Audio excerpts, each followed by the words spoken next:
अगस्त 2021 का वह माह दुनिया के लिए भय, आशंका और व्यापक बदलाव का प्रतीक बन चुका था। अफगानिस्तान की राजधानी काबुल में जीवन का हर रंग उथल-पुथल में बदल चुका था। तालिबान, जिसने लंबे समय तक युद्ध, संघर्ष और अंतहीन राजनीतिक झड़पों में खुद को मजबूत किया था, उसने अचानक पूरे देश में नियंत्रण स्थापित कर लिया था। काबुल के आसमान के नीचे हर गली, हर चौक, हर निर्माण ऐसा प्रतीत हो रहा था मानो किसी भारी आंधी की चपेट में आ गया हो। अफगान नागरिक अपने घरों से भाग रहे थे, बच्चे रो रहे थे, महिलाएं चीखें मार रही थीं और हर तरफ अफराद फरी की आवाज गूंज रही थी। इसी दौरान काबुल के एक सुरक्षित क्षेत्र में भारत का प्रतिनिधि मिशन स्थित था। वह जगह है जहां भारत के दूतावास के कर्मचारी, भारतीय नागरिक और अफगान सहयोगी साथ बैठे हुए थे, अपनी जान बचाने का इंतजार कर रहे थे। दूतावास परिसर के भीतर लगभग 250 से अधिक लोग थे, जिनमें भारतीय कर्मचारी, भारतीय नागरिक तथा कुछ अफगान सहयोगी शामिल थे, जिनकी सुरक्षा भारत की सर्वोच्च प्राथमिकता थी।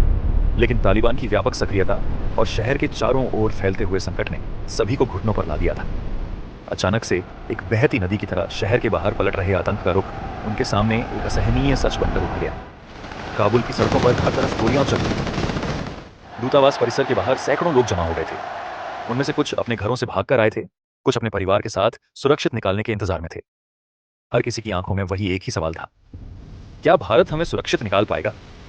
यह एक ऐसी स्थिति थी जिसमें कोई भी पूर्व निर्धारित योजना जैसे अचानक से काम नहीं आ सकती थी। हालांकि भारत का कूटनीतिक इतिहास अफगानिस्तान के साथ कई दशकों पुराना रहा है, लेकिन ऐसी व्यापक सक्रियता या संकट जैसा कभी नहीं देखा गया था। भारत ने वर्षों से अफगानिस्तान में शिक्षा, स्वास्थ्य, बुनियादी ढांचे, सड़क, रेलवे और सामाजिक परियोजनाओं में भारी निवेश किया था। हजारों स्कूलों को बनाया गया था, अस्पतालों को सहायता दी गई थी और स्थानीय लोगों के जीवन स्तर को बेहतर बनाने के लिए भारतीय मिशनों ने व्यापक प्रयास किए थे। यह केवल राजनयिक प्रतिनिधित्व नहीं था, बल्कि एक आत्मीय पारस्परिक संबंध था जो जनजीवन और सपनों के स्तर तक फैला हुआ था।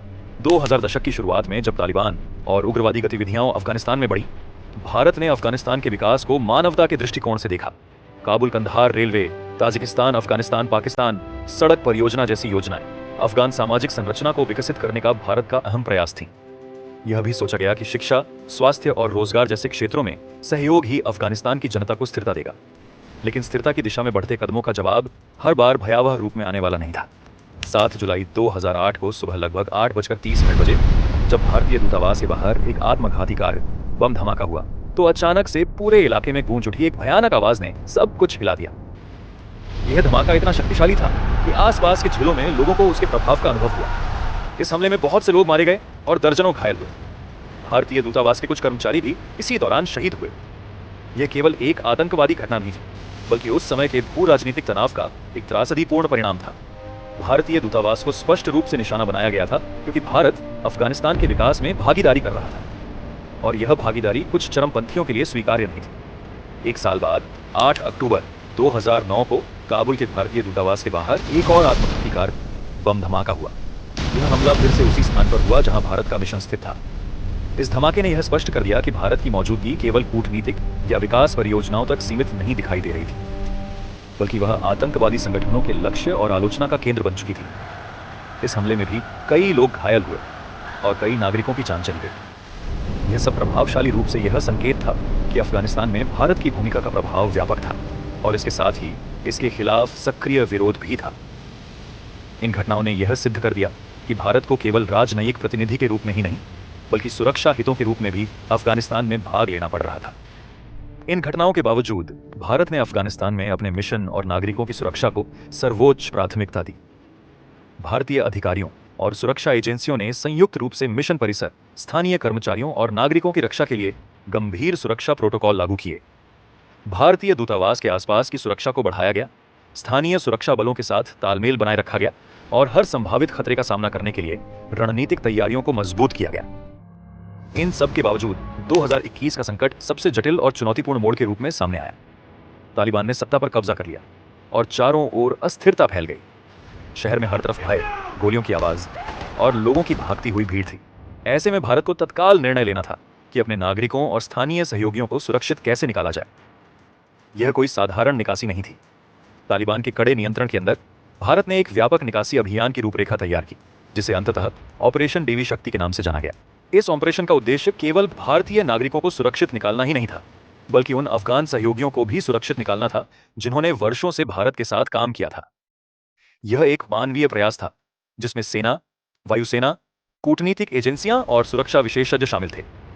भारतीय वायुसेना के विमान C-17 और C-130 जे विशेष योजनाओं के तहत काबुल एयरपोर्ट की ओर रवाना हुए। इन विमानों ने विशेष रूप से प्रशिक्षित क्रू और सुरक्षा कर्मियों के साथ उड़ान भरी। हर विमान के भीतर नागरिकों की संख्या को सावधानीपूर्वक नियंत्रित किया गया ताकि निकासी सुचारू, सुरक्षित और प्रभावी हो।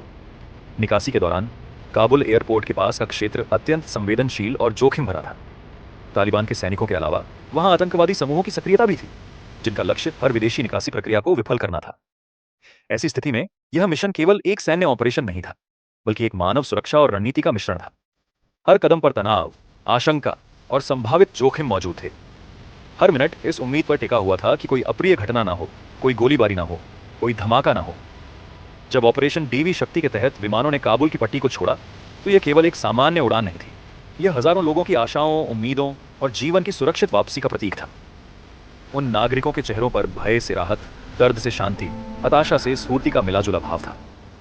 भारत केवल उन्हें सुरक्षित निकाल रहा था, वह उन्हें नई उम्मीद, नई शुरुआत और जीवन की दिशा में एक नया रास्ता दे रहा था। लेकिन यह ऑपरेशन केवल एक बार में सफल नहीं हुआ। इसके लिए व्यापक कूटनीतिक प्रयास भी किए गए। भारत ने तालिबान के स्थानीय कमांडरों और अधिकारियों के साथ रणनीतिक बातचीत की ताकि निकासी के दौरान किसी भी तरह की बाधा, गोलीबारी या अप्रत्याशित हिंसा न हो। यह बातचीत केवल राजनीतिक बातचीत नहीं थी, यह एक मानवीय समझौता था जिसमें हर पक्ष को यह भाव देना था कि यह कदम केवल मानव सुरक्षिता की दिशा में है, न कि किसी सैन्य या राजनीतिक उद्देश्य की पूर्ति के लिए। तालिबान के साथ बातचीत कर यह सुनिश्चित किया गया कि निकासी के समय किसी भी अप्रिय स्थिति को टाला जाए। भारत ने यह स्पष्ट किया कि यह केवल एक मानवीय ऑपरेशन है, जिसका उद्देश्य उन लोगों को सुरक्षित निकालना है जो युद्ध, अस्थिरता और अत्यधिक जोखिम के बीच फंसे हुए हैं। यह एक ऐसी प्रक्रिया थी जिसमें विश्वास, रणनीति और संवेदनशीलता का मेल था। इस कूटनीतिक प्रयास के बिना ऑपरेशन देवी शक्ति संभव नहीं हो सकता था। ऑपरेशन देवी शक्ति की सफलता ने केवल एक बार फिर यह साबित कर दिया कि भारत न केवल मानवता को महत्व देता है, बल्कि कठिन परिस्थितियों में भी अपने लोगों और सहयोगियों की सुरक्षा के लिए हर संभव कदम उठाता है। इस अभियान ने यह भी दर्शाया कि भारत की कूटनीतिक सोच, रणनीतिक क्षमता और संकट प्रबंधन की क्षमता कितनी प्रभावी और मजबूत है। ऑपरेशन देवी शक्ति के बाद भी भारत ने अफगानिस्तान में अपनी रुचि केवल निकासी तक सीमित नहीं रखी। 2025 में भारत ने काबुल में स्थित अपने तकनीकी मिशन को दूतावास का दर्जा दिया, जो एक महत्वपूर्ण संकेत था कि भारत अफगानिस्तान के साथ अपने संबंधों को दीर्घकालिक, सकारात्मक और स्थिर रूप से आगे बढ़ाना चाहता है। यह निर्णय यह दर्शाता है कि भारत केवल संकट के समय सक्रिय नहीं, बल्कि वह दीर्घकालिक रणनीति, सहयोग और सहायता को भी प्राथमिकता देता है। अफगानिस्तान में भारत की भागीदारी केवल राजनयिक या विकास परियोजनाओं तक सीमित नहीं रही। वह वहां एक सक्रिय, संवेदनशील और उम्मीद भरी कड़ी के रूप में रहा, जहां भारत ने बार बार कठिन परिस्थितियों में अपनी रणनीति, मानवता और सुरक्षा को महत्व दिया। काबुल के भारतीय मिशन पर 2 बार हुए बम धमाकों से लेकर ऑपरेशन देवी शक्ति तक हर घटना ने यह स्पष्ट कर दिया कि भारत का मिशन एक व्यापक मानव सुरक्षा, रणनीति और कूटनीतिक समझ का हिस्सा है। अफगानिस्तान के लिए भारत की कहानी किसी फिल्म की तरह जासूसी या रोमांचक मिशनों की नहीं, बल्कि यह वास्तविक संघर्ष, धैर्य, रणनीति और मानवीय समर्थन की कहानी।